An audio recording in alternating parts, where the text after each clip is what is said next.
Bueno, como ven ustedes, la pregunta y el tema son grandiosos, inmensos, y seguimos la mesa anterior de carácter cuasi infinito, ¿no? Entonces yo había pensado separarla en varios niveles, uno de los para preguntarles a los tres y que a partir de estas respuestas vaya generándose una agenda de trabajo sobre esta relación problemática, fecunda y aporética que es arte y ciencia. En principio me gustaría que ustedes me comentaran si tienen alguna definición o planteamiento sobre la diferencia que ustedes harían entre los procesos de arte y los procesos culturales. Y a partir de ahí, establecer si el arte tiene un lugar y una fuerza simbólica suficiente para sobrepasar las marejadas de significación que fluyen de la red en este problema de la construcción de imaginarios que está en la base de la pregunta guía. ¿Puede el arte generar imaginarios que permitan dar cuenta de las catástrofes ecológicas y de génesis humana? Y finalmente, preguntarnos sobre cuál es el ciclo por el que circulan los imaginarios sociales hasta hacerse un discurso social común, frente a tres factores: el mercado, la tecnología y el clima o el medio ambiente. Si en esos tres yo estaría recordándolos, pero el primero sería si ustedes pueden diferenciar entre procesos que ocurren en el ámbito del arte y si puede distinguirse del ámbito o el campo de la producción cultural. No sé quién quiera empezar. Como quieran. Yo los escucho primero porque ustedes vienen charlando desde hace rato, así que si Sí. quiere empezar alguien más, si no, yo puedo hablar, pero… Bueno, Gabriela, si quieres. Sí, bueno, primero que nada quiero darle las gracias a Adriana Casas por invitarme a participar en estas jornadas. Pues yo llegué aquí porque en 2013 me tocó coordinar un simposio en el marco del Festival Internacional de Artes Electrónicas Transitio, y el tema del simposio era la vida, ¿no? El concepto de la vida. Entonces, pues en realidad está muy relacionado con el tema de estas jornadas, la relación entre arte y ciencia, y me da mucho gusto compartir la mesa con Sebastián, porque el colectivo Arte más Ciencia hizo un proyecto muy interesante que en su momento se relacionaba mucho con mi trabajo de investigación, que tiene que ver con las controversias biotecnológicas en México, en particular la retórica que ha generado la amenaza del maíz transgénico, que también se relaciona en último término con la catástrofe ecológica y el antropoceno, etcétera. Entonces, bueno, nada más quería pues introducir un poco, ¿no? Diciendo cómo llegué aquí. En cuanto a la diferencia entre el arte y los procesos culturales, pues yo no establecería ninguna diferencia esencial. Para mí la cultura son prácticas de significación en general. Creo que el arte justamente opera a través de las prácticas de significación, no siempre construye imaginarios, a veces solamente los desestabiliza, ¿no? Por ejemplo, si pensamos en la autoridad cultural de la ciencia como algo que forma parte de un imaginario que se ha construido históricamente, que tiene una historia de colonialismo, que tiene una historia, yo qué sé, de concentración, de la producción de conocimiento en ciertos lugares, en ciertas figuras, pues el arte contemporáneo en particular me parece que ha hecho mucho ya para desestabilizar esa imagen. Si ha logrado llegar a construir imaginarios nuevos, eso yo no estaría tan segura, ¿no? Pero me parece que su labor es fundamental en cuanto práctica cultural, ¿no? O sea, no como algo separado de otros procesos, como por ejemplo la escritura o la misma ciencia, ¿no? Para mí también la ciencia es una práctica cultural, ¿no? Lo que pasa es que en español y en particular en México tenemos el hábito de llamar cultura a un sector, ¿no? y no a otros, ¿no? Cosa que me parece extraña, ¿no? Desde un punto de vista antropológico y semiótico, ¿no? Y político, por supuesto, ¿no? Y ya. Sí. Sebastián. Gracias por la invitación también, gracias a María Andrea y a Cintia y por supuesto también a Adriana por colaborar en esta parte y a Pepe Franco que está acá, entonces, y por supuesto a los que están aquí en el panel. ¿Estoy hablando bien o se escucha medio raro? Porque yo de por sí me monitoreo mal la voz, entonces… híjole, la pregunta sí me pareció como escandalosa. En principio diría, por supuesto, que no podría distinguir esencialmente entre arte y cultura, pero en la misma tónica también tendría yo a desechar el concepto de cultura como un punto principal de investigación. Por muchas razones que justo acabas de decir, tiene que ver con un proceso de culturalización, de desarrollo, de imperialismo, pero también porque pertenece a un enfoque humanista o antropocéntrico que eventualmente asumimos que tenemos una producción de algo que nos hace, no solamente que corresponde a nuestra excepcionalidad, sino que digamos nos encierra en una esfera de autorreferencia, ¿no? Entonces la pregunta será siempre tanto como cómo se confronta la cultura con el mundo natural, como luego, incluso más aberrante, cómo las culturas se comunican, ¿no? Que es un problema lógico más que un problema de facto. Pues por ese punto, en efecto, yo asumiría que no hay una diferencia esencial entre arte y cultura, pero sobre todo porque la cultura no es, de hecho, es un pseudo problema, diría yo. O sea, preguntarnos en términos culturales siempre implica no preguntarnos claramente por las relaciones complicadas entre sociedad y naturaleza y comunidades y naturaleza. Y en ese sentido empezaré yo a abordar justo los otros conceptos que no quieren suprimir la noción de antropoceno, sino como dice Donna Haraway, que van apilando distintos, otros conceptos van apilando y van compostando la noción, que son los de capitaloceno y cutuloceno, ¿no? Por un lado, el capitaloceno implicaría no afirmar solamente la cultura humana como factor de cambio climático, sino insistir precisamente en los desarrollos de la economía mundial. Y luego está la salida del Cthulhuceno, que suena por supuesto como a Lovecraft hablando de Cthulhu, pero no es ese Cthulhu, justamente como dirá Donna Haraway, no es ese monstruo patriarcal del fin del mundo, sino que tiene con la palabra ctonio, que es como lo que está bajo la tierra, ¿no? Griego. Y entonces, en ese sentido, el Cthulhuceno no es una cosa que esté por llegar o que sino que es o que sea, digamos, un concepto alternativo al antropoceno, sino que tiene que ver con modo de narrar la historia de las relaciones interespecie, ¿no? Entonces, en lugar de pensar cómo está la cultura frente a la naturaleza, tenemos redes tentaculares de historias complicadas en las cuales se colabora para hacer mundo, ¿no? Para hacer mundos. Esa es la postura de Haraway, que me gustaría traer de una vez a la discusión, para no solamente empezar a pensar que la salida está en afirmarnos culturalmente como seres humanos y de ahí salir eventualmente al arte como producción de nuevas tecnologías o nuevos diseños que nos permitan dar soluciones inteligentes, ¿no? Ahí sí, en esta misma línea de no distinguir claramente entre algunas prácticas culturales y artísticas e incluso activismo, tenemos que pensar todos estos momentos en los que no necesariamente es un nuevo imaginario, pero sí son acciones que modifican entornos concretos, ¿no?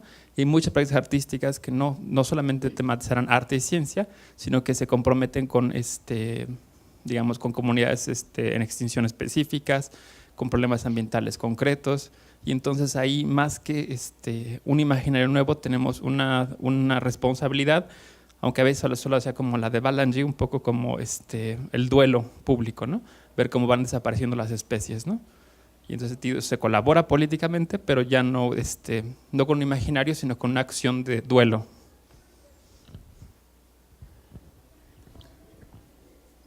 Sí. Bueno, sí, ¿me escuchan? Sí, te escuchan bien. Ok, ¿me ven también? Porque… También te vemos. Ok, bien. A ver, bueno, gracias a todos los colegas, gracias a Adriana también por invitarme, y ya que Gabriela, creo que fue quien primero habló, mencionó a Transitio, me trajo como referencia, trabajamos juntos con Adriana en el Transitio del año pasado, en el 2015, donde justamente se partió del tema de juegos, se llamó Cambios Compartidos, pero se trabajó la cuestión de juegos lo que se llama juegos para el cambio social, porque se pensaba de alguna manera ver qué podía ser el juego más allá del entretenimiento. Y me parece que se entrecruzó juegos con arte electrónico, pero tratando justamente de entrecruzar muchas de estas cosas que se estuvieron nombrando, como por ejemplo activismo, y no solamente el arte, a veces la ciencia, pero en función de ir produciendo lo que llamamos en su conjunto cultura. Yo en vez de, tal vez me corro un poquito y en vez de arte y cultura, me gustaría hacer un comentario sobre arte y ciencia, porque entiendo que toda la jornada es sobre arte y ciencia. Entonces, mientras iban hablando, me quedé pensando, si hablo muy rápido y por el Skype no se entiende, por favor me avisan. Sí. Me quedé pensando en la diferencia entre conocimiento científico y conocimiento artístico, que a partir de lo que dice Jorge Wagensberg, dice más o menos esto, y que me pareció oportuno y pertinente para lo que estamos charlando. Él habla de que el conocimiento científico comunica complejidades inteligibles, mientras que el conocimiento artístico se aboca más bien a comunicar complejidades ininteligibles. Eso que suena así un poquito complicado, ¿no?, cuando uno tira todas esas palabras una tras otra, pero me parece interesante esa diferencia. Primero porque todo lo que vivimos, todo es una construcción intelectual que hacemos las personas para sostener este mundo que está en crisis permanente y cada vez más. Pero tenemos toda una construcción que hacemos, y esa división arte-ciencia y cultura, etcétera, etcétera, son las formas en que encontramos de clasificar y ordenar las cosas. Yo incluso pensaba, en estos días estamos presentando junto con otras personas un panel que habla de arte, cultura digital, o sea, vamos a tomar una parte de la cultura, arte electrónico si quieren, cultura digital y políticas públicas. Y esta misma semana estoy por presentar algo que tiene que ver con arte, datos, otro tema clave, y ciudadanía. Me parece que son todos elementos que en mi cabeza, tarde o temprano, yo los ligo por mi trabajo con los temas de cambio climático y crisis ambiental. Y para ser un poco más preciso, yo creo que tal vez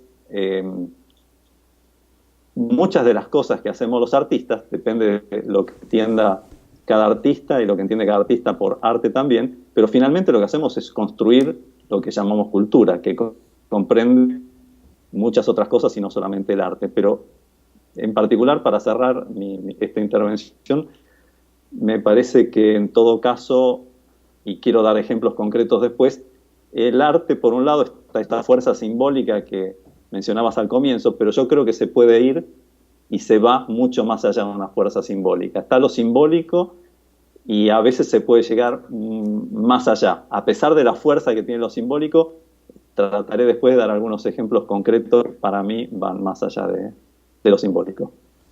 Muchas gracias.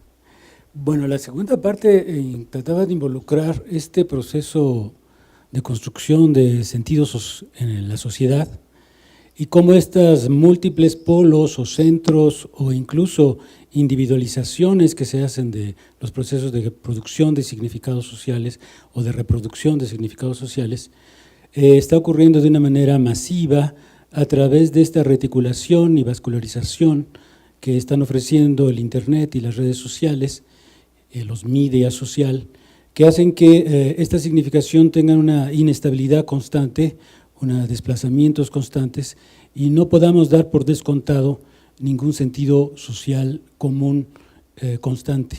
Entonces, en ese punto, si aceptan ese diagnóstico, habría que plantearse si el arte como un lugar de producción de significados de cierta manera subsumidos en el conjunto cultural, pero de cualquier manera unos significados que parecen tener un sentido distinto al sentido simplemente cultural, habría que plantearse si el arte y la ciencia, si asumimos el planteamiento que hace Sebastián, estarían con la fuerza no solamente simbólica, sino una fuerza social para sobreponerse a esta marejada de enunciados falsos, verdaderos, verosímiles, ficticios, facticios, Es decir, toda esta proliferación del sentido turbulento que está generando esta vascularización de la producción social del sentido, que sucede a nivel ya no solamente nacional, sino global. Entonces, la pregunta era precisamente si podemos y cómo plantearnos si el arte y la ciencia tienen algún lugar específico para poder encarar o enfrentar o conducir esta marejada de sentido proliferante. ¿Vamos en orden? Bueno, yo creo que no, o sea que el arte como fuerza simbólica no puede enfrentarse a esta marejada. Pero bueno, otra vez, ¿no? Pues hay que cuestionar lo que entendemos como arte, ¿no? Si lo entendemos como un sector de la cultura, pues no, pero si entendemos que hay, bueno, una tradición, un conjunto de, bueno, una tradición se oye fatal, ¿no? Pero hay un conjunto de estrategias disruptivas, ¿no? Que forman parte, ¿no? De la historia del arte contemporáneo, que se pueden llevar fuera de ese sector cultural llamado arte, ¿no? Que pues sí, funciona, como decían en la mesa anterior, con las mismas lógicas del mercado que el arte intenta criticar como un contenido, ¿no? Ahora, a mí esto me interesa mucho porque en mi trabajo, y perdón que me siga autopromoviendo, ¿no? O sea, a mí me interesaba mucho el discurso activista, ¿no? Por ejemplo, contra los transgénicos, ¿no? Y de parte, o sea, ¿qué es lo qué imaginarios están defendiendo los activistas, ¿no? Claro, la agricultura tradicional, la agricultura campesina, la localidad, la identidad comunitaria, los pueblos indígenas, en fin, como que la tendencia era a oponer todo esto ante una ciencia pues extranjera, autoritaria, destructiva ecológicamente, etcétera, etcétera. Entonces a mí me interesaba ver esta confrontación, ¿no? De paradigmas de conocimiento, paradigmas políticos, etcétera, etcétera. Y siempre me pregunté por el interés paralelo que he tenido pues siempre en el arte, o sea, ¿qué tipo de intervención podría efectuar el arte contemporáneo en esto que se presenta como una dicotomía, ¿no?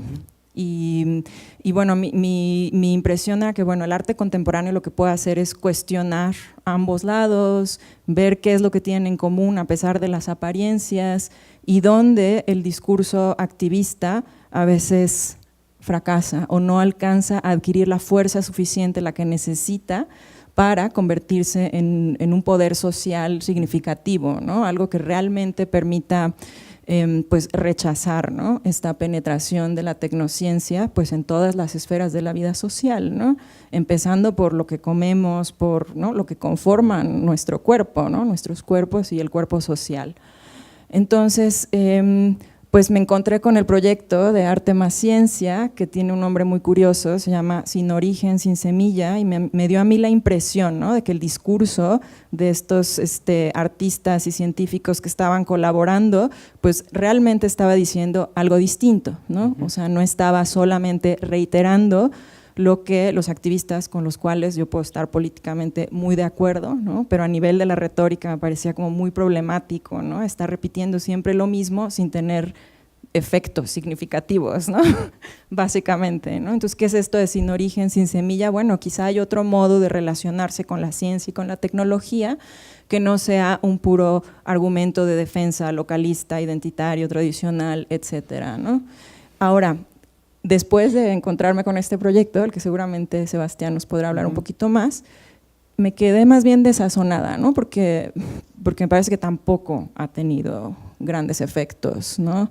Que las colaboraciones entre artistas y científicos, así como el arte contemporáneo del mundo, pues está inmerso en ciertos circuitos que siguen siendo minoritarios, pues estas colaboraciones entre artistas y científicos están pues todavía en circuitos más minoritarios y bueno, o sea, no parece, ¿no? Que estén creando nuevos imaginarios, ¿no? Políticamente efectivos y bueno, en ese sentido soy más bien… A ver, sí, un poco escéptica, pero no quiero renunciar a las, ¿no? A las posibilidades, ¿no? O sea, creo que pues ya si hablamos de Cthulhuceno y estas cosas, o sea, la clave aquí está en multiplicar los esfuerzos, ¿no? Y en, efectivamente, ¿no? Como quizá dejar de concebir el arte como un sector cultural y empezar a diseminarlo, ¿no? Radicalmente, incluso dentro de la academia, en otros ámbitos que no son los propiamente plásticos, quizá, ¿no? Eso. Sebastián. Pues sí, voy a aceptar la invitación de Gabriela a contarles un poco de lo que pasó, porque además casi puedo decir que yo fui responsable de la parte de maíz, entonces tengo un montón de información al respecto. Entonces, y quizá puedo iniciar a poner un par de elementos acerca de cómo nos hemos organizado y por lo menos un momento de autocrítica, ¿no? Que yo creo que es muy importante. En efecto, partimos tal cual como dijo Gabriela, del problema de tener una confrontación entre imaginarios dicotómicos completamente tensos, ¿no? Si uno iba a las incubadoras de tecnología, se afirmaba radicalmente, el mexicano no tiene miedo a la tecnología y esto va a ser aceptado, ¿no? Y uno en cambio iba a CIMIT o iba a Semillas de Vida, o aquí mismo en la UNAM, y la respuesta era radicalmente y agresiva, ¿no? Queríamos incluso capturar las respuestas en video, pero no se pudieron todas, algunas por puro pudor, pero notamos cómo en el orden del activismo tenemos por lo menos quizá 3 fases así amplias, ¿no? Por un lado está la gente que tiene ese discurso que proviene de la antropología de Sin Maíz No Hay País, cuyo imaginario depende mucho de la estética del realismo socialista mexicano. Entonces ahí vemos un problema importante en términos estéticos, porque ese sí es un imaginario fuerte que está pregnando y que se entiende, ¿no? Luego está el activismo, digamos, más de corte sociológico y económico, el cual se presta también imágenes del realismo socialista, pero también, digamos, vuelven a la búsqueda de imágenes como, digamos, no quiero decirlo feo, pero quizá como un poco folcloristas, ¿no? Entonces, y luego está el que me parece más problemático porque es como doblemente perverso, que es el activismo científico. Porque sabiendo el proceso científico del problema, suelen ocupar imágenes que provienen justamente de este alud de imágenes de internet. Y entonces cuando uno, y esto lo investigó, por ejemplo, hizo que una conferencia Manuela de Barros acerca de las búsquedas de internet, como pareciera que toda imagen es posible ser encontrada, ¿no? Y sin embargo hay unas imágenes que desaparecen en favor de su modificación como meme, ¿no? Y ponía justo un tema del racismo, el sexismo, etcétera, ¿no? Un tema muy importante aquí es el modo en el cual los transgénicos aparecen o se reiteran y se repiten 1000 veces en las redes sociales. Entonces tenemos imágenes prototípicas como el maíz con granos sustituidos por pastillas, o como una mazorca, como una granada, ¿no? Entonces ahí no solamente tenemos el imaginario de pureza de la tierra, sino que tenemos ahora el imaginario bélico incluido en los transgénicos, ¿no? Sin contar los frankenmonstruos y ese tipo de cosas, ¿no? Como el tomate con dientes y eso que aparecen, y son ocupados en las conferencias constantemente como una estrategia retórica. Y el problema es que esto no permite ni diálogo y de nuevo insiste sospechosamente en un elemento de pureza, ¿no? Una pureza de la tierra y una pureza cultural, ¿no? En ese sentido, pues no hay modo de solucionar, ¿no?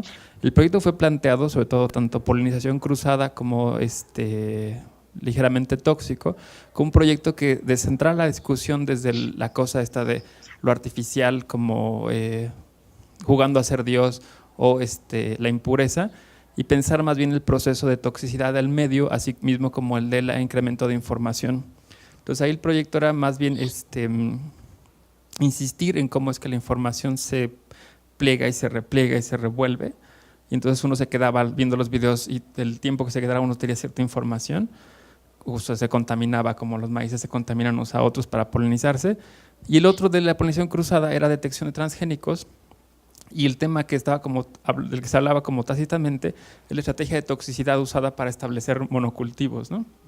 Entonces, al mover la discusión, si bien no se presenta un imaginario nuevo, se llama la atención sobre un problema que ha desaparecido por la pregnancia de los imaginarios del activismo, que en efecto, como dice Gabriela, uno puede estar de acuerdo con eso. De hecho, en gran medida tienen victorias pírricas, ¿no?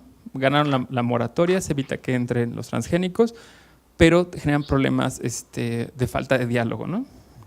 Entonces quizá yo no creo que sea crear un nuevo imaginario, porque además, como dice Gabriela, no se puede combatir el imaginario que está aplastándolo todo, ¿no?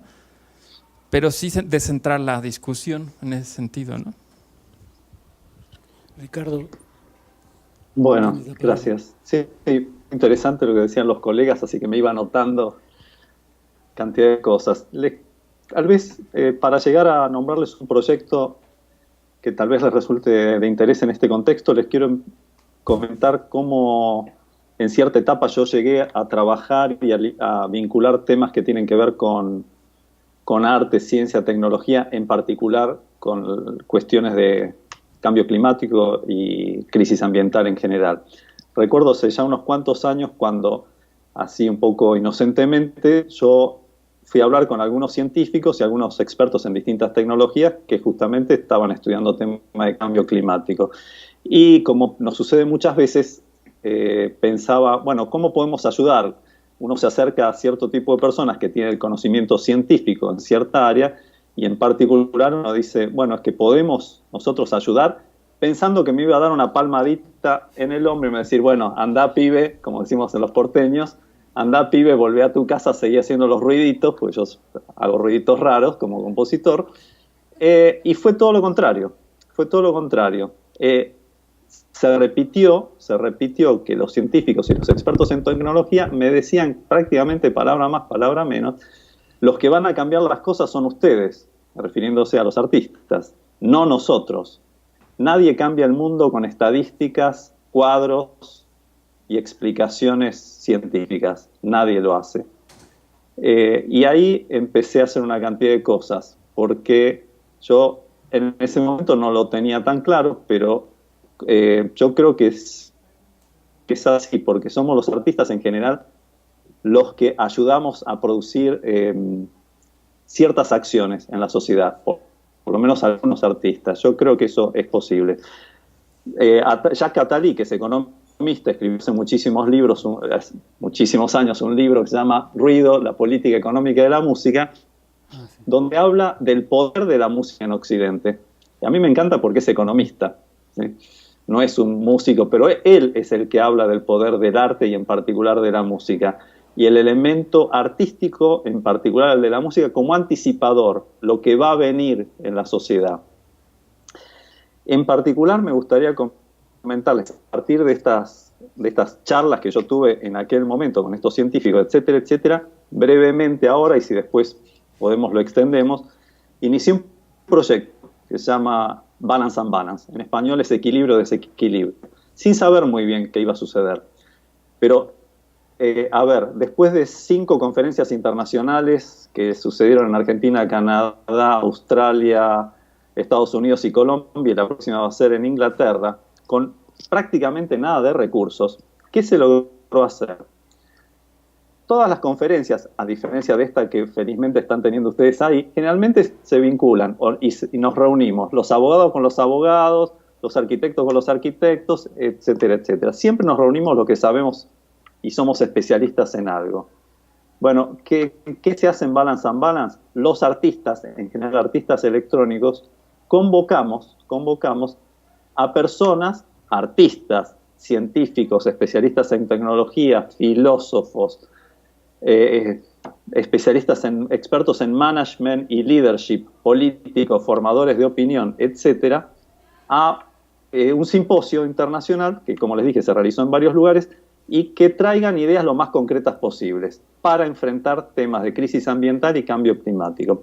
Por supuesto, algunos tienen ideas locales, otros regionales, otros globales, a veces son aplicables, a veces no, pero lo concreto es que a estos eventos vienen científicos y expertos de todo el mundo, y el evento es fundamentalmente artístico o convocado por los artistas. Yo creo que hay muchos ejemplos donde, no sé, se me ocurre ahora Bolivia, donde los artistas, por ejemplo, ayudaron en su momento a detener el tema de la privatización del agua, cuando se quería privatizar hasta el agua de lluvia. Y fueron los artistas los que salieron a movilizar a la sociedad para que eso no suceda. Por más que salgan los científicos, nadie los va a escuchar, porque todo el mundo sabe, o casi todo el mundo sabe, excepto los que no quieren saber, cuál es el problema de la crisis ambiental y del cambio climático y cuán pronto nos vamos a estrellar. Los estudios pueden variar un poco, pero el que los quiere ver, los estudios dicen, puede pasar tanto tiempo, puede pasar tal otro tiempo. Pero entonces, ¿qué es lo que se hace?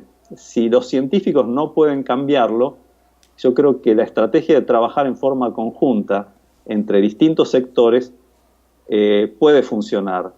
No sé si va a solucionar el problema, pero por lo pronto va a postergar el colapso. Y si posterga el colapso, tenemos más oportunidades de encontrar soluciones. Y para darles un ejemplo concreto, porque si no, esto es muy lindo, tenemos otro conjunto de conferencias más en el mundo, y hay tantas que nos sirven para hacer turismo académico, pero muy pocas veces para encontrar soluciones concretas. Entonces, cuando se hizo la segunda en Montreal, 2 minutos más y termino, cuando se hizo la segunda en Montreal, después de que terminó con mucho éxito, la gente del equipo que trabajó dijo, bueno, hagamos otra muy pronto. Y mi primera reacción fue no, porque la finalidad no es hacer simposios. Pero ¿por qué se siguieron haciendo y por qué se siguen haciendo? Bueno, les doy 2 ejemplos. Por un lado, un ejemplo más académico. La revista Leonardo, que es la principal publicación de arte, ciencia y tecnología del MIT Press, etcétera, etcétera, le dedicó 25 páginas a Balance and Balance hace 2 años. Y ahora estamos compilando otros papers para publicar en Leonardo, que van a ser por lo menos otras 25 páginas que saldrán en los próximos meses. Eso por el lado científico, tecnológico, académico, para que cierto sector se entere y vea la relevancia que algunas personas le asignan. Pero lo más importante de todo es el trabajo que venimos haciendo con el Red Cross Climate Center.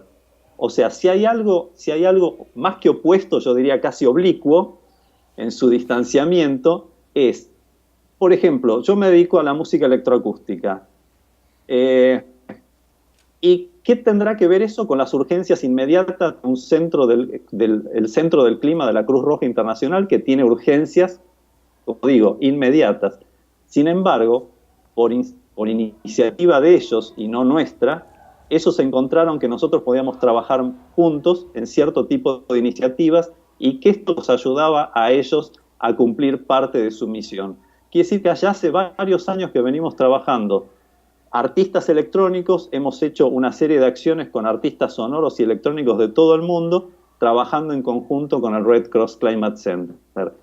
Cuando eso empieza a suceder, yo dije, bueno, esto sí tiene sentido, y pasamos de lo que yo decía antes, de conocer la información, de saber que nos vamos a estrellar, a una cosa muy diferente, que es lo que en inglés diríamos embodiment, que sería como incorporar, hacer propia, encarnar la cuestión de esa información para transformarlo en acción. Si no, saber las cosas y enterarnos y quedarnos mirando cómo nos vamos a estrellar, para mí no sirve de nada. Si para algo servimos los artistas, es para ayudar a que ciertas cuestiones se movilicen, que nos lleve a reflexionar y que esa reflexión nos invite a la acción.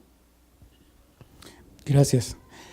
Queda entonces finalmente una dimensión que me parece que estaba en la última pregunta, y sería el papel que tienen los gobiernos, pero sobre todo los mercados, en esta fricción o en estas inercias que parecieran que son los enemigos y entran en lógicas antagónicas, o bien que en algunos casos son inversiones en buena voluntad corporativa, o sea, apoyan cierto tipo de aspectos o experimentos para ganar buena voluntad en un banco de buenas voluntades.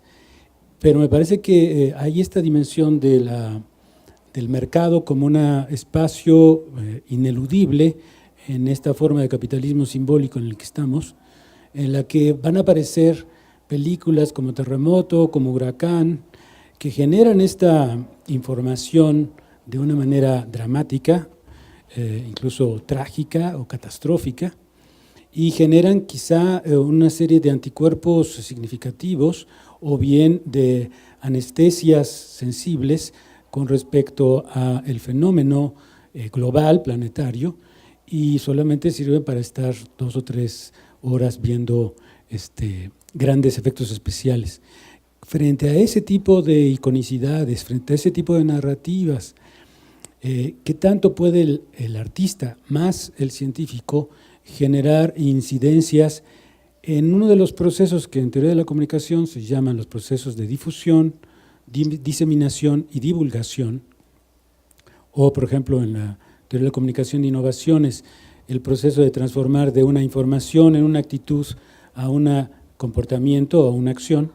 O sea, todas estas dimensiones de los procesos de circulación de la significación en la sociedad, esto es, el poner a moverse la cultura, me parece que no sé si sería interesante oír cuáles han sido las experiencias frente a estos obstáculos que ofrecen los gobiernos en la reproducción de, diría yo, tradición, o sea, lo que se transmite de una generación a otra, y el mercado en estos intereses inmediatos, instrumentales y pecuniarios que supone un nuevo tema como las catástrofes ecológicas o el hecho mismo del humano como un virus en el planeta, ¿no? No sé, pasamos primero con Gabriela y seguimos el mismo orden. Gracias. Híjole, tengo muchísimos apuntes. A ver, capitalismo simbólico dijiste, ¿no? Y es que quisiera retomar la pregunta anterior que habías hecho sobre la marejada, ¿no? Sí. Internet, o sea, creo que está vinculado, porque ¿qué tipo de… O sea, ¿qué nos está haciendo la interconectividad, ¿no? Y la instantaneidad? O sea, no es una cuestión solamente de contenidos, ¿no? De información, de retórica, de figuras, ¿no? Es qué es lo que está pasando con nuestra capacidad para prestar atención, para percibir algo que no podemos percibir de manera inmediata, ¿no? Aunque se oiga, porque ¿cuál es el problema con el cambio climático, por ejemplo? Pues que ocurre en unas escalas que no somos capaces de percibir, ¿no? Y bueno, tenemos acceso, ¿no? En esta inmediatez a algo que está completamente regulado por el mercado, ¿no? O sea, básicamente, ¿por qué se está acabando el mundo? Pues por un estilo de vida, por una manera de estar en el mundo que tiene que ver con la satisfacción inmediata de lo que se nos ocurre a cada instante, ¿no? Y los medios, ¿no? La interconectividad, pues solamente están fomentando eso, ¿no? De una manera que se puede describir incluso como adicción, ¿no? Entonces es muy difícil, ¿no? Dar crédito de lo que está ocurriendo en el mundo, ¿no? O sea, podemos ver imágenes de osos polares, podemos ver imágenes de icebergs que se están derritiendo, podemos ver estas películas que mencionabas tú sobre el fin del mundo y que finalmente pues refuerzan narrativas muy antiguas, ¿no? Narrativas apocalípticas, ¿no? De castigo, ¿no? Por lo que hemos hecho y de redención al final, ¿no? Que normalmente viene con la tecnología, ¿no? Bueno, por supuesto, ¿no? Sí, heroico. Sí, un militarismo heroico, totalmente de acuerdo, ¿no? Entonces, pues realmente es complejo, ¿no? ¿Qué es lo que puede hacer el arte entendido como una fuerza simbólica? Hace rato Ricardo hablaba del juego, ¿no? De la dimensión lúdica y hablaba de que el conocimiento artístico tiene que ver con complejidades ininteligibles, ¿no? Entonces a mí me hizo pensar, bueno, justamente la catástrofe ecológica es una complejidad ininteligible, ¿no? O sea, estamos de algún modo aislados, ¿no? Por el mismo psicopoder, por los efectos, ¿no? de psicopoder que tienen las nuevas tecnologías, de acceder, ¿no? A esa complejidad de las mutaciones terrestres, ¿no? Porque realmente ahorita ya no es una cuestión de vamos a bajar las emisiones y entonces así vamos a salvar el mundo. O sea, ya ni aunque bajemos las emisiones, vamos a detener un conjunto de procesos pues que ya están siguiendo su propia dinámica, que es pues prácticamente desconocida para la ciencia, ¿no? De la que disponemos. Entonces están ocurriendo un montón de cosas que son inimaginables y a ello pues hay algunos artistas que sí le han estado prestando atención, ¿no? Y lo curioso es que su actividad pues no, digamos que no toma la forma de la militancia, de la retórica justamente, ¿no? Del acompañamiento a movimientos sociales particulares que defienden un conjunto de intereses comunitarios, etcétera, ¿no? Sino que tienen que ver, por ejemplo, en el ámbito del arte sonoro, con sacudir, ¿no?, esa percepción que creemos tener de nuestro entorno, ¿no? Y pienso en el trabajo de Mario de Vega, que es el último que vi, hizo una investigación, o sea, colaboró con un montón de gente para hacer una investigación sobre las ondas electromagnéticas, ¿no? Y digamos que la parte artística de ese proyecto pues era escuchar, ¿no?, cómo se oyen en realidad las ondas electromagnéticas. No escuchamos eso directamente, pero ese es el mundo que habitamos, ¿no? Y entonces cuando yo escuché aquello dije, bueno, efectivamente, ¿no?, o sea, nuestro cuerpo recibe unas vibraciones de una intensidad pues calamitosa y vamos por la vida sin enterarnos, ¿no? Claro, era un proyecto complejo, ¿no?, porque no era solamente esa experiencia, no era solamente la dimensión estética, sino que había ahí una investigación y había un conjunto de intervenciones, ¿no? Y eso a mí me dejó pensando mucho, ¿no? Bueno, entonces ahora el arte no es una pieza o un impacto estético, ¿no?, sino todo un proyecto en el que se involucra mucha gente, independientemente de que se haya formado como artista o no, y que pretende pues quizá no visibilizar en parte, pero también sacudir y también, ¿no?, se puede apropiar, ¿no?, como alguien mencionaba también, ¿no?, eso es una práctica cívica, ¿no?, para mí el arte ahora mismo, ¿no?, que no se restringe a lo simbólico, sino que tiene el potencial, ¿no?, pues de sacudir eso simbólico que nos atrapa, porque ya está, digamos, tan capturado, ¿no?, en economías de la atención, pues que son prácticamente avasalladoras, ¿no? O sea, que tienen que ver de manera muy material con el modo en que habitamos la cotidianeidad, ¿no? Y ya, eso, ya no sé, me fui por otros lados. Ok, estoy tomando notas. Y este último concepto me encantó. Esto de la arte como práctica cívica contra las economías de la atención. Honestamente, eso me gustaría seguirlo platicando. Todavía me está cayendo la idea, entonces ahorita nada más. A ver, déjenme ordenar mis pensamientos. Primero, el tema de qué se hace con los mercados. Honestamente es un problema que a mí me aterra incluso darle como vueltas, porque justo en el cambio de antropoceno a capitaloceno, como decía hace varios autores, entre ellos Donna Haraway, se plantea justo la incapacidad de controlar el proceso de mundanización o desarrollo de mundos, ¿no?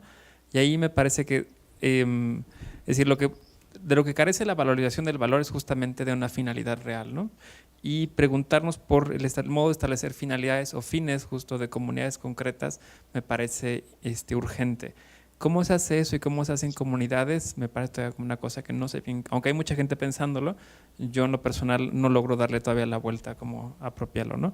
Pero sí, justo en la primera reunión cuando platicamos para qué juntar arte y ciencia, y en este caso siempre nos omitimos los humanistas, la cuestión interesante es pensar esos fines precisos, no solamente hacer universidad en el sentido de vincularnos y ganar puntos por ser interdisciplinarios, ¿no?, sino pensar fines justamente ante la falta, esta gallina sin cabeza que es nuestro mundo, ¿no?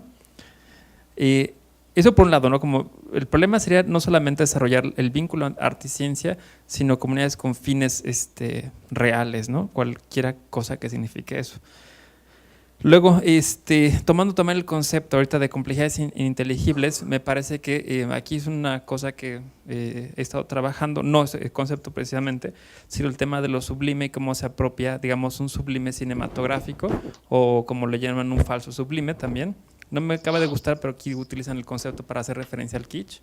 Entonces, en ese sentido, sacan a Greenberg de nuevo, el increíble de rescatar a Greenberg, y lo utilizan y yo lo utilizaría más bien para pensar cómo en este sublime fílmico de estas películas apocalípticas, lo interesante en términos de lo sublime kantiano es que suprime la responsabilidad moral que tiene lo sublime y más bien se vuelve un deseo por la imagen en tanto poder, ¿no?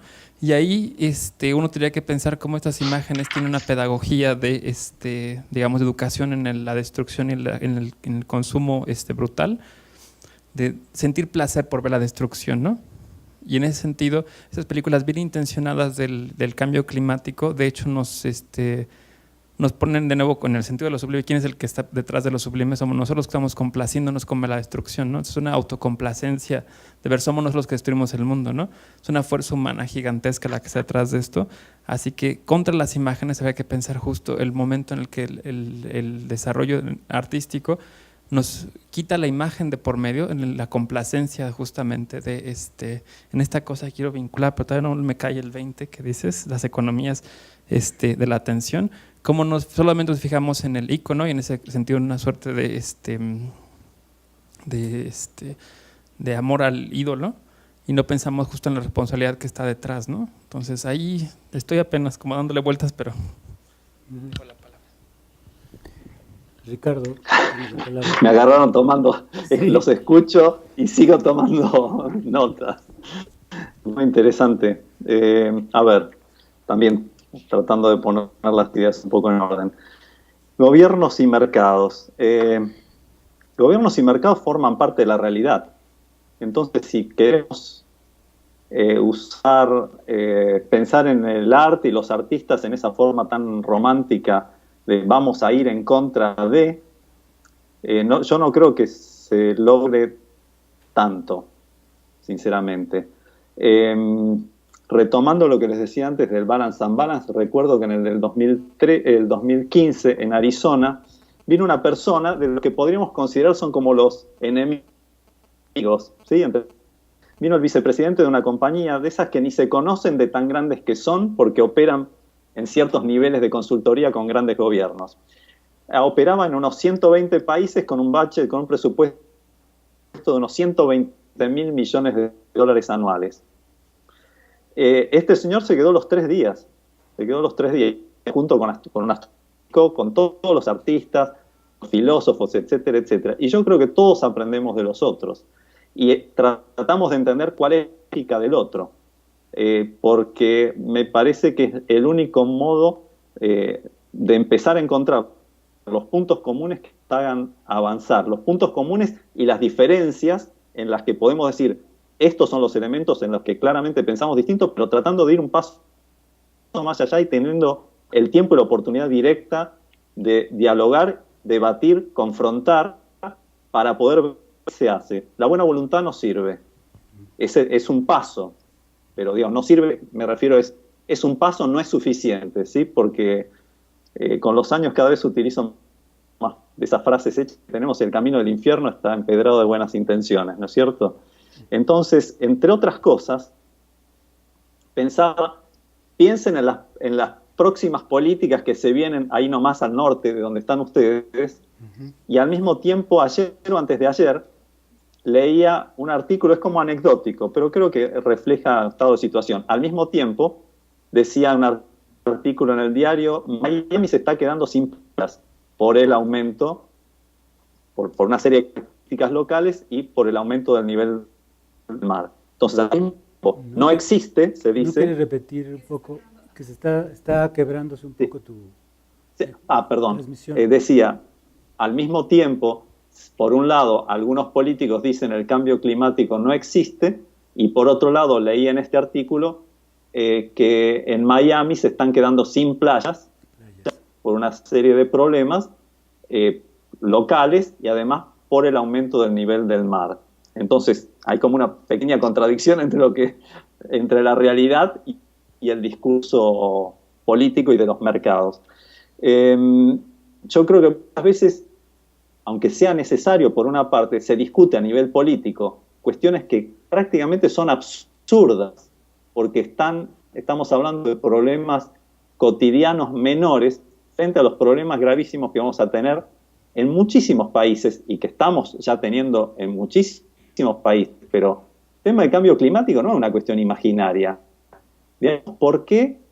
Si analizamos lo que está haciendo el Departamento de Defensa de los Estados Unidos, entre sus prioridades de análisis por posibilidad de conflicto, ¿cuántas de ellas tienen que ver con el cambio climático? Sería interesante ver, si esto no existe, ¿por qué tienen tantas prioridades relativas al cambio climático? ¿Por qué algunos países en Asia están construyendo por lo menos se estaba analizando hasta donde se estaba construyendo tremendo paredón. No solamente ustedes tienen posibilidades de paredones grandes, sino paredones para que cuando se les inunde ese país, toda la gente de ese país no se pueda ir al país vecino.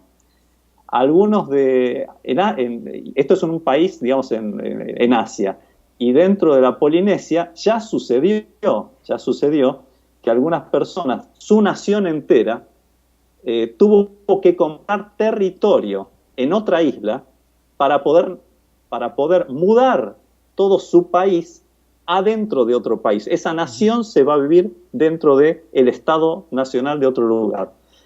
Entonces, esa es la realidad que estamos viviendo, y eso pasa no solamente en Asia y Polinesia, sino pasa con los cunas en las islas de San Blas, en Panamá, y etcétera, etcétera, etcétera. Entonces, a ver, ¿cómo se generan comunidades? Yo no sé qué cosas funcionan y qué cosas no. Lo que sí sé es que tenemos que intentar, mientras vamos pensando, tenemos que hacer. Porque si no, cuando terminemos de encontrar la solución, no sé quién va a quedar para aplicarla.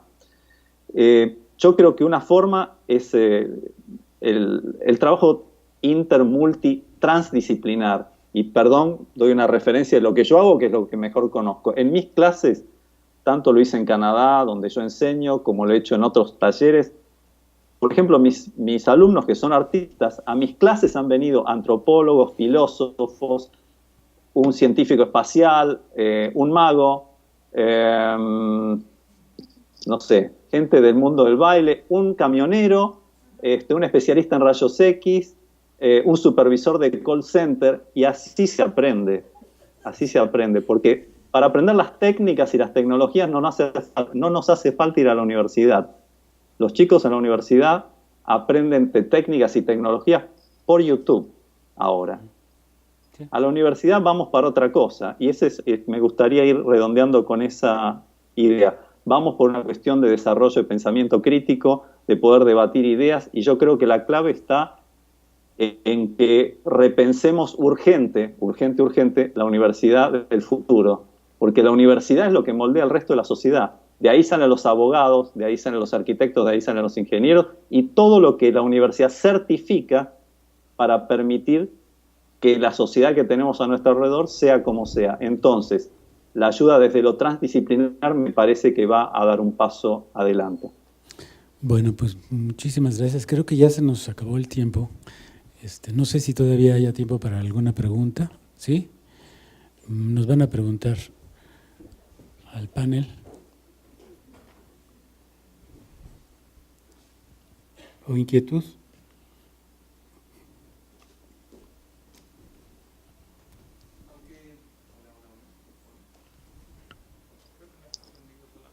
¿Nada más está prendido este? Si te pueden pasar el micrófono así. Ya.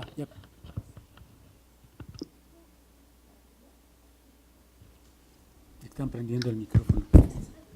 Gracias, Ola. Aunque ya lo mencionaron en varias ocasiones, ¿cuál sería el efecto que ustedes imaginan de la visibilización del problema del cambio climático a través de la obra artística como producto del trabajo entre la colaboración de arte y ciencia? ¿Pasamos contigo, Ricardo? No entendí una de las palabras. ¿Cuál sería la? ¿Cuál sería la? ¿Cuál sería el impacto de la visibilización, de hacer visible, visibilización? Sí, de hacer visible la problemática del cambio climático en un producto que pudiera ser obtenido entre la colaboración de arte y ciencia? Yo puedo hablar si quieren. Sí, por favor. Sí. Yo creo que no hablaría de un ejemplo, yo creo que hay infinidad de ejemplos. Pero, por ejemplo, si quieren uno, se me ocurre el LAGI, por ejemplo, que es el proyecto Land Art Generator Initiative, donde trabaja un artista con un arquitecto, y básicamente lo que se proponen es hacer una intersección entre arte, arquitectura, con elementos que pueden tener un impacto local, pero digamos a veces importante, que su impacto tiene que ver, por ejemplo, con generar energías, digamos, no contaminantes o que su contaminación sea mínima, o, por ejemplo, reciclar determinados elementos, o por ejemplo, otro ejemplo podría ser limpiar directamente, reciclar o directamente no reutilizar, pero tal vez limpiar un determinado lugar, podría ser un lago. Me refiero, hay cuestiones concretas. A veces las soluciones pasan por lugares que uno no se imagina. Y esto me lo enseñó bastante en mi trabajo y mi colaboración, digamos, con el Red Cross Climate Center. Ellos aplican cosas que uno a veces ni se imagina. Cuando hay recursos, las cosas se hacen de un modo, cuando no hay recursos, se hacen de otro. Yo creo que primero hay que reconocer cuál es el problema, y a partir de eso, las acciones, hay infinitas acciones para aplicar, a muy baja escala, mediana y gran escala. Por eso es importante lo que hacemos nosotros todos los días, pero hay una cosa fundamental que veo también. Para llegar a hacer esos cambios en políticas públicas, etcétera, etcétera, también hay una cuestión que tiene que ver con el manejo de grandes cantidades de datos, lo que llamamos Big Data o Data Science en algunos casos. De nada sirve que ahorremos cerrando el grifo, le dicen ustedes canilla, decimos nosotros, el grifo, para que no caiga una gota, si no estamos preparados para lo que se viene, que es cada vez más la gran cantidad de manejo de datos que va a condicionar nuestra sociedad en los próximos años, próximos prácticamente ahora, y el que tenga no solamente el manejo de esos datos, sino el que pueda hackear esos datos, puede provocar un colapso tan gigantesco en el mundo por tanto tiempo que lo que hagamos nosotros cuidando nuestra huertita no va a servir de nada. O sea que me parece que tenemos mucho por aprender y mucho por dialogar. Soluciones hay, algunas. Bueno,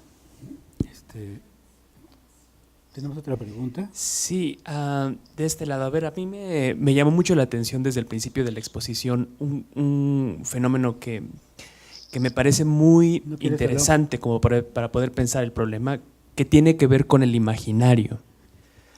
Muy al principio decían es que el imaginario que atraviesa el discurso de los activistas pasa por aquí, por una lógica identitaria, ¿no? Hay un problema de este otro lado pensando en los problemas ecológicos que también atraviesan, incluso en un sentido de cómo lo imaginario atraviesa en la invisibilización de los problemas ecológicos también. Mi pregunta tiene que ver con cuál sería, cómo posicionarse éticamente y políticamente ante los imaginarios, incluso en el sentido de que tal vez los propios imaginarios están invisibilizados. Quiero decir, nosotros hablamos con la categoría de lo imaginario como si fuera una cosa que nosotros alcanzamos a ver desde ciertas condiciones de posibilidad, ¿cierto? Pero cuando uno, sin decir que nosotros mismos no estemos sumergidos en nuestros propios imaginarios y en lo fantasmático que los imaginarios tienen, ¿no? Es decir, sin decir que el cruce entre ciencia y arte no supone de suyo ya ciertos imaginarios. Es decir, pareciera que esta cuestión del imaginario, tal vez es pretencioso construir nuevos, pero tal vez ya es mucho decir cuando se logran visibilizar, porque parece que pasan por invisibles, pues, ¿no?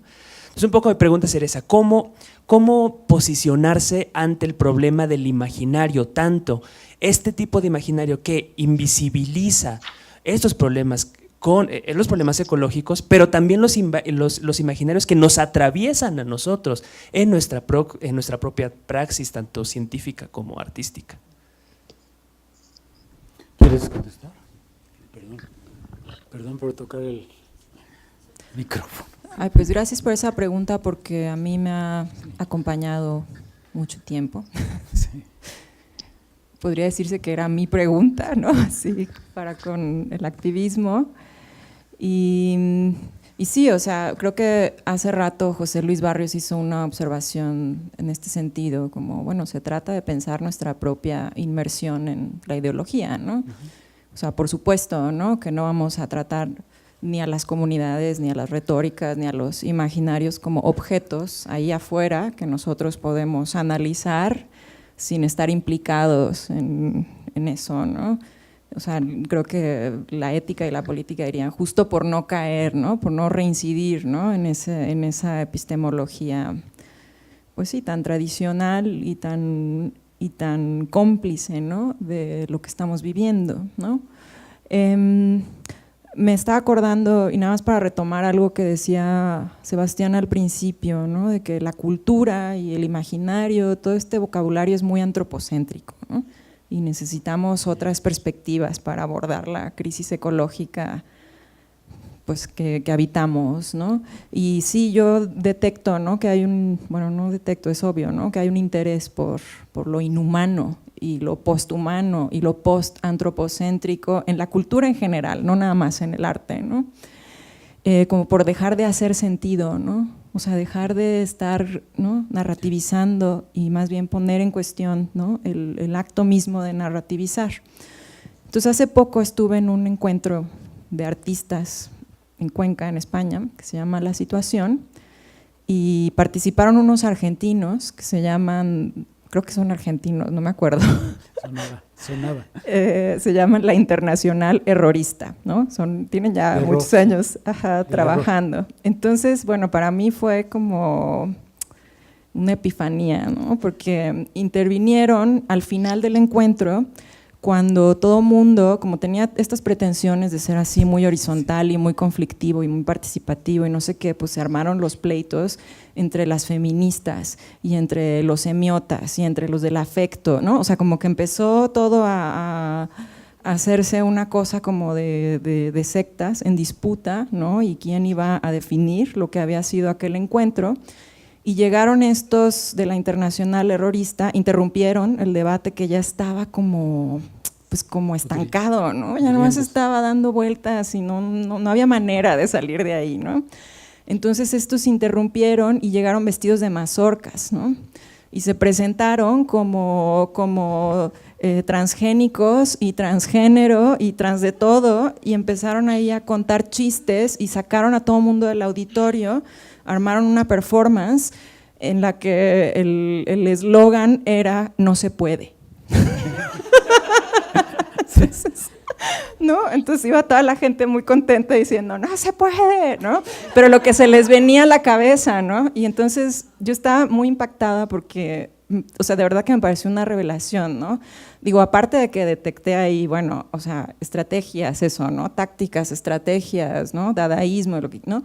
Pero ahí el asunto era que, el propósito era que no tuviera sentido, ¿no? Y eso es lo que hacía toda la diferencia. Claro, ellos son anticapitalistas y están metidos en 8,000 asuntos que tienen que ver, por ejemplo, con los daños, ¿no?, que está causando la soya transgénica en Argentina y demás.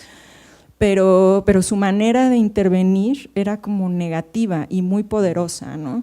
Entonces a mí eso, después de lo de Sin Origen, Sin Semilla, como que dije, mira, o sea, es que hay todavía otras posibilidades, ¿no? Y ya ni me acuerdo eso, ¿no? O sea, me pareció, retomando el tema, ¿no?, de cómo posicionarse ética, políticamente, ¿no? O sea, tendría que hacer un análisis que no he hecho, ¿no?, de la Internacional Errorista, pero creo que por ahí va, ¿no? Un poco como por sabotear esta expectativa, ¿no?, de tener sentido, ¿no? Sí, el humor como extrañamiento, el sinsentido como detonador de la falta de sentido, del sentido. Creo que en ese juego estaría la posibilidad del arte en su versión dadaísta o humorista, ¿no? No sé si te contestamos, no sé si quieres, Sebastián, añadir algo. Es que sigo como procesando un poco la pregunta, porque en principio, sí, crítica de imaginarios es básica, ¿no? Pero justo lo que me he dado cuenta en las vinculaciones entre disciplinas, en estas reuniones normalmente uno se alerta de estos problemas con mucha más facilidad. No es que diga, ahora vamos a hacer cosas interdisciplinarias para darnos cuenta de quiénes somos, ¿no? Sin embargo, sí ocurre. O sea, no es que quiera hacerlo como programa, pero un momento en que uno se alerta de estos problemas, justo mencionaba hace un momento el activismo científico, porque fue una gran sorpresa. Uno supondría que el científico tendría un argumento mucho más fino para discutirlo y que apareciera como, a mi parecer, el más perverso, porque sabe de lo que está hablando y en cambio produce imágenes completamente cerradas. Me pareció aterrador, ¿no? Pero eso fue una sorpresa enorme para mí. Ahora, pues sí, o sea, la pregunta de hacer visibles imaginarios que nos atraviesan, pues es la pregunta, pues digamos, hermenéutica de dónde se para uno, ¿no? O el conocimiento situado. ahí sí yo creo que es como simplemente es lo que se hace, pues. O sea, no es un pero, sino que pues ni modo, ¿no? Desde ahí se empieza a discutir. Y entonces, acerca de los imaginarios relativos al tema del cambio climático y hacer visible, que quizá es una cosa que me quedó pendiente, el problema es que sí es visible y se ha hecho muy visible y patente, ¿no? Entonces la cosa es que poner imágenes de nuevo, si bien puede ser retóricamente interesantes, un poco como decía Ricardo, los proyectos que él mismo mencionaba no era hacer visible el cambio climático, sino era así establecer narraciones concretas de procesos complicados que están en este momento, ¿no? No solamente ver la destrucción que nos complace como somos nosotros los actores los héroes de esta narración, sino narrar otras historias y entonces no solamente esperar el fin del mundo, sino ver que es un tiempo que va a tardar, ¿no? Entonces ahí sí, no sé si postergarlo, pero es el tiempo que nos toca, ¿no? Así no solamente es estar como esta mirada nostálgica o quizá más bien melancólica de ver el fin del mundo, ¿no? Esperándolo sin hacer nada. Entonces ahí sí el imaginario creo que en relación, si visualizarlo normalmente suele ser generar esa pasividad de nos va a llegar y punto, ¿no? Lo que Ricardo menciona, los ejemplos eran justo prácticas que no tienen que ver con solamente ver la monstruosidad de cómo se derriten los cascos, etcétera, se me cae la palabra, el hielo, pues. Ajá, gracias, se me fue la palabra ahorita por estar. Los casquetes polares. Sino eso, ¿no? Ver cómo se articula tentacularmente el mundo, ¿no? Y ahí, pues el problema no está acabado, ¿no?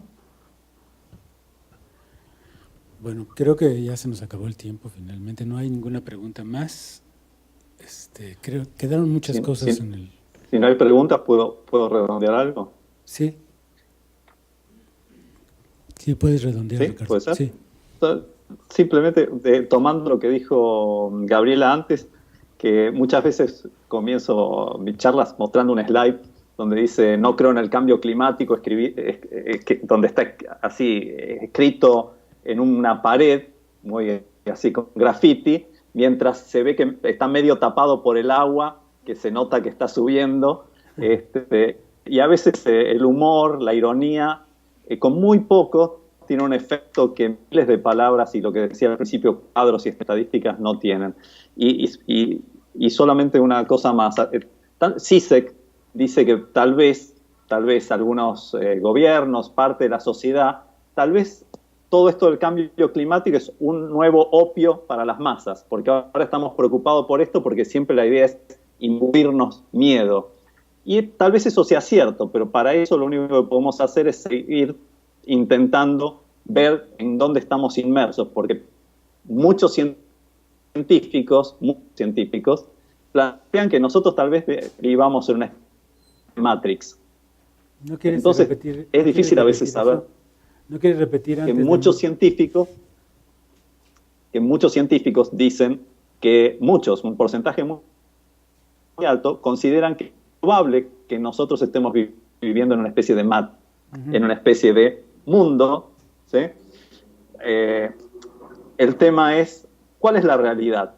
Mientras descubrimos cuál es la realidad, nosotros hacemos nuestras complejas construcciones como dividir arte y ciencia porque no tenemos otra forma de hacer las cosas.